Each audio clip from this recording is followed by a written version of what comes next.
சிறையில் மதன், மண்ணுக்கு அடியில் பழைய பெட்டகம். எல்லாம் முடிந்தது என்றுதான் அர்ஜுன் நினைத்தான்.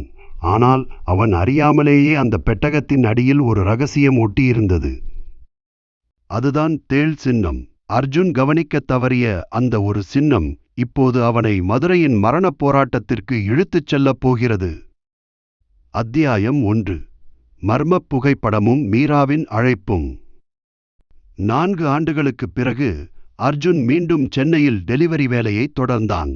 அப்போது மீராவிடமிருந்து ஒரு கால் வந்தது. மீரா, அர்ஜுனின் தந்தையுடன் பணியாற்றிய ஜூனியர் ஆபீசர். அர்ஜுன், நீ கொடுத்த அந்த பெட்டகத்தை போலீஸ் லேப்ல செக் பண்ணும்போது அதோட அடியில ஒரு தேள் சின்னம் இருந்ததை கண்டுபிடிச்சிருக்காங்க. அத உன்கிட்ட சொல்லணும்னு நினைச்சேன். இப்போ ஒரு போட்டோ அனுப்புறேன் பாரு. மீரா அனுப்பிய போட்டோவை அர்ஜுன் பார்த்தான். அதே நேரம் அவன் வாட்ஸ்அப்பில் மதுரையில் இருக்கும் தன் நண்பன் அனுப்பிய ஜல்லிக்கட்டு பயிற்சியின் வீடியோ ஒன்றும் இருந்தது. அதில் ஒரு காளையின் கொம்பில் மீரா சொன்ன அதே தேள் சின்னம் பச்சை குத்தப்பட்டிருப்பதை பார்த்து அர்ஜுன் உறைந்து போனான். என்னது இது? மீரா அனுப்புன அதே சின்னம் இந்த காளை மேலையும் இருக்கே. மீரா, இது ஏதோ பெரிய பிளான். நான் உடனே மதுரைக்கு கிளம்புறேன். அத்தியாயம் 2. விக்ரமின் நிழல் உலகம். மதன் சிறையில் இருக்கும் விஷயம் அறிந்து அவனது பாஸ் விக்ரம் இப்போது வந்தான். விக்ரம் ஒரு மிகப்பெரிய பிசினஸ் மேக்னட். ஆனால் நிழல் உலகில் அவன் ஒரு ஆபத்தான கடத்தல்காரன். கருப்பு நிற கோட், கண்களில் குரூரம். அவன் ஒரு டேப்லெட்டில் ஜல்லிக்கட்டு காளையின் கும்பில் இருந்த தேள் சின்னத்தை பார்த்து கொண்டிருந்தான். அந்த பெட்டிக்குள்ள இருந்தது வெறும் ஓலைச்சுவடிகள் தாண்டா. ஆனா அந்த மருந்தை எப்படி தயாரிக்கணுங்கிற ஃபார்முலா இன்னும் மைதானத்துக்கு அடியில் இருக்கிற லேப்ல தான் இருக்கு. அந்த லேப் கதவை திறக்க அந்த தேள் சின்னம் இருக்கிற தாமிரச்சாவி நமக்கு வேணும். அது அந்த காளையோட கழுத்துல இருக்கிற பிடிமாடு துணியில இருக்கு. எப்படியாவது அந்த சாவியை எடுத்துட்டு வாங்க. அத்தியாயம் 3. மதுரையின் வாசம். மல்லிகைப்பூ, மல்லிகைப்பூர என பூவிற்கும் சத்தமும் மதுரையின் காற்றில் மல்லிகைப்பூவும் மண்ணின் மணமும் கலந்திருந்தது. மதுரை ரயில்வே ஜங்ஷனில் அர்ஜுனை வரவேற்க மீரா வந்திருந்தாள். அவள் கையில் இருந்த ஆவணங்கள் சில அதிர்ச்சியான தகவல்களை சொன்னது. அர்ஜுன், உன் அப்பா டைரியில இத பத்தி எழுதியிருக்காரு. பாம்பு சின்னம் பெட்டகத்தை குறிக்கும், ஆனா தேள் சின்னம் பாதுகாவலர்களை குறிக்கும். அந்த ரகசியம் தப்பான கைக்கு போகாம இருக்க அத ஒரு காளையோட கழுத்துல கட்டி தொங்க விட்டிருக்காங்க. அத்தியாயம் 4. ஜல்லிக்கட்டு, வீரத்தின் உச்சம். ஆயிரக்கணக்கான மக்களின் விசில்கள்.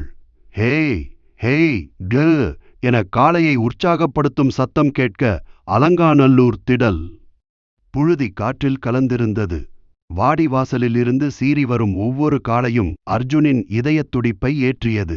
அர்ஜுன் ஒரு சாதாரண மாடுபிடி வீரனைப் போல வேடமணிந்து நின்றான். அவனது கண்கள் அந்த குறிப்பிட்ட காளையை தேடின. அப்பா, உங்க கனவுக்காக நான் இதை செஞ்சே ஆகணும். இது வெறும் விளையாட்டு இல்ல, என் கௌரவம் என தனக்குள்ளே சொல்லிக் கொண்டான் அர்ஜுன். அத்தியாயம் 5. தேள் சின்ன காளை. திடீரென அந்த தேள் சின்னம் கொண்ட காளை வெளிவந்தது. அதன் பெயர் மருது. அதன் கொம்புகள் கூராக செதுக்கப்பட்டிருந்தன. அதன் கழுத்திலிருந்த பிடிமாடு துணியில் ஏதோ ஒரு உலோகம் மின்னுவதை அர்ஜுன் கவனித்தான். அதுதான் அந்த ரகசிய சாவி. அத்தியாயம் 6. மைதானத்தில் ஒரு போர். அர்ஜுன் காளையின் திமிலை இறுகப் பிடித்தான். காளை அவனை சுழற்றி அடித்தது. மண்ணில் புரண்டு விழுந்தும் விடாமல் மீண்டும் ஓடிப்பிடித்தான். அர்ஜுன் சுற்றியிருந்த மக்கள் மிரண்டு போய் பார்த்தார்கள். இன்னைக்கு நீயா நானா? வாடா பார்க்கலாம். கடைசி நொடியில் அந்த பிடிமாடு துணியை அர்ஜுன் உருவினான். அதற்குள் ஒரு பழங்கால தாமிரச்சாவி இருந்தது. அத்தியாயம் 7. விக்ரமின் அடியாட்கள். மீரா, சாவி கிடைச்சிருச்சு. விக்ரம் தேடுறது இதத்தான். மைதானத்தை விட்டு வெளியே வந்த அர்ஜுனை விக்ரமின் ஆட்கள் சுற்றி வளைத்தனர். துப்பாக்கிகள் நீட்டப்பட்டன. என்ன மதன் ஆளுங்க மாதிரியே இவங்களும் லேட்டா வராங்க. மீரா, வண்டிய வேகமா எடு என கூறிக்கொண்டு அங்கிருந்து ஓடத் தொடங்கினான். பின்னால் விக்ரமின் ஆட்கள் துரத்த அர்ஜுன் அவர்களிடம் இருந்து தப்பிக்க வேகமாக ஒரு மரத்தின் மீது ஏறினான். அவனை கவனிக்காது விக்ரமின் ஆட்கள் வேகமாக அவனை கடந்து சென்றனர். பின்பு அங்கு வந்த மீரா அர்ஜுனை காரில் ஏற்றிக்கொண்டு அங்கிருந்து புறப்பட்டாள். அத்தியாயம் 8. இரண்டாவது நிலத்தடி அறை. அவர்கள் மீண்டும் அதே பழைய வாடிவாசல் மைதானத்தின் ஒரு ஒதுக்கப்பட்ட பகுதிக்கு சென்றனர். அர்ஜுன் அங்கே இருந்த தேள் சின்னம் பொறிக்கப்பட்ட கல் தூணில் அந்த தாமிரச் சாவியை செருகித் திருப்பினான். கல் கதவு திறந்தது. ஆனால் உள்ளே நுழைய முயன்ற அர்ஜுனை மீரா தடுத்தாள். அர்ஜுன் நில். தரையை பாரு. அங்க இருக்கிற கற்கள் ஒரு குறிப்பிட்ட வரிசையில அடுக்கப்பட்டிருக்கு. இது நவபாஷான பொறி. தப்பான கல்லுல கால் வச்சா மேல இருந்து விஷ அம்புகள் பாயும். அப்பா, கொஞ்ச நேரத்துல முடிஞ்சிருப்பேன். மீரா, அப்போ எப்படி உள்ள போறது? என்றான் அர்ஜுன். அந்த செப்பு பட்டயத்துல இருக்கிற வரிகளை படி. வலப்புறம் 3, இடப்புறம் 2. அதுதான் வழி. செப்புத் தகட்டில் கூறப்பட்டிருந்தது போல் அந்த கற்களின் மீது அர்ஜுன் நடந்தான். அவ்வாறு நடக்கையில் ஒரு கல்லின் மீது காலை வைத்தான். அச்சமயம் நிலம் அதிர ஒரு இரகசிய கதவு திறந்தது. உள்ளே டார்ச் அடித்து பார்த்த அவர்களுக்கு அதிர்ச்சி. அத்தியாயம் 9. தமிழர்களின் ரசவாதம். அந்த அறையில் தங்கம் மற்றும் பல்வேறு மூலிகைகளைக் கொண்டு செய்யப்பட்ட மருந்துகள் வரிசையாக இருந்தன. அது ஒரு 2000 வருட பழமையான லேப் சித்தர்கள் பயன்படுத்திய இரகசிய குறிப்புகள் அங்கே இருந்தன. அர்ஜுன் அங்கு உள்ளிருந்த பீடத்தில் இருந்த அந்த பெட்டகத்தின் மூடியை தொடப்போனான். அப்போது பெட்டகத்தைச் சுற்றியிருந்த 4 சிறிய துளைகளிலிருந்து நீல நிற புகை வெளியேறத் தொடங்கியது. மீரா, இது என்ன புகை? கண்ணு எரியுது என்று அலறினான். அர்ஜுன் மீரா உடனே, அர்ஜுன் தள்ளி நில்லு. இது ரசவாத புகை. பெட்டகத்தை யாராவது பலவந்தமா திறக்க முயன்றா அவங்க மூச்சு திணறி இறந்துடுவாங்க. அந்த தேள் சின்ன சாவியை பெட்டகத்தோட பக்கவாட்டுல இருக்கிற பள்ளத்துல வை. அப்போதான் இந்த விஷப்புகை நிக்கும். மீரா சொன்னது போல் அர்ஜுன் செய்த பின் புகை அடங்கியது. பெட்டகத்தின் மூடி தானாக சற்று மேலே எழும்பியது. இப்போது அர்ஜுன் அந்த பெட்டகத்தை திறந்தான். அதற்குள் இருந்த அந்த தங்க ஏடுகளும் படிகக்கல்லும் நில ஒளியில் மின்னுவது போல தெரிந்தன. அதற்குள் வெறும் தங்கம் அல்லது வைரங்கள் இருக்கும் என்றுதான் அவன் நினைத்தான். ஆனால் அங்கே இருந்தது காலத்தால் அழியாத தமிழர்களின் அறிவுச் சொத்து. அவற்றை பார்த்த மீரா ஆச்சரியத்துடன், அர்ஜுன், இத பாரு. இது வெறும் ஓலைச்சுவடிகள் இல்ல, சுத்தமான தங்க தகடுகள்ல செதுக்கப்பட்ட ரசவாத குறிப்புகள். இதுல காயகல்பம் பத்தியும் இரும்பை தங்கமா மாத்துற ரகசியம் பத்தியும் எழுதியிருக்கு. அர்ஜுன், இது சாதாரண மருந்து இல்ல, எந்த வைரஸையும் அழிக்கக்கூடிய ஒரு மகா மருந்து. இதத்தான் அந்த விக்ரம் திருட பாக்குறான் என்றாள் மீரா. அந்த நிலத்தடி அறையில் ஒளிந்திருந்த ரகசியங்கள் அர்ஜுனையும் மீராவையும் திகைக்க வைத்தன.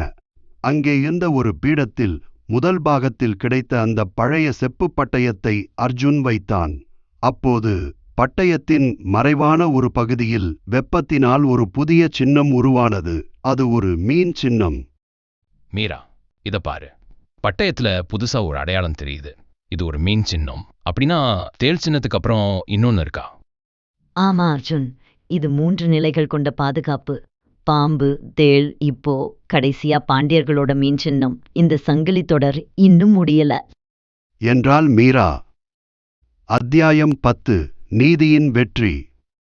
திடீரென விக்ரம் தனது அடியாட்களுடன் அந்த இரகசிய அறைக்குள் நுழைந்தான். அவனது முகம் கோபத்தில் சிவந்திருந்தது. கையில் இருந்த துப்பாக்கியை அர்ஜுனின் நெற்றியில் வைத்தான். டேய் டெலிவரி பாய், விளையாடினது போதும். மரியாதையா அந்த பட்டயத்தையும் இங்க இருக்கிற ஓலைச்சுவடிகளையும் என்கிட்ட கொடுத்துடு. இல்லனா இந்த நிமிஷமே உன் உயிர் இந்த மண்ணுக்கு அடியில தான் புதைக்கப்படும். விக்ரம் அங்கே வந்து அர்ஜுனை மிரட்டினான். அதற்கு அர்ஜுன், விக்ரம், இது இந்த நாட்டோட சொத்து. இதை கடத்தி காசு பார்க்கலாம்னு நினைக்காத. இதை கேட்ட விக்ரம் ஆக்ரோஷமான குரலில், நாட்டோட சொத்தா? எனக்கெல்லாம் பணம் தாண்டா சொத்து.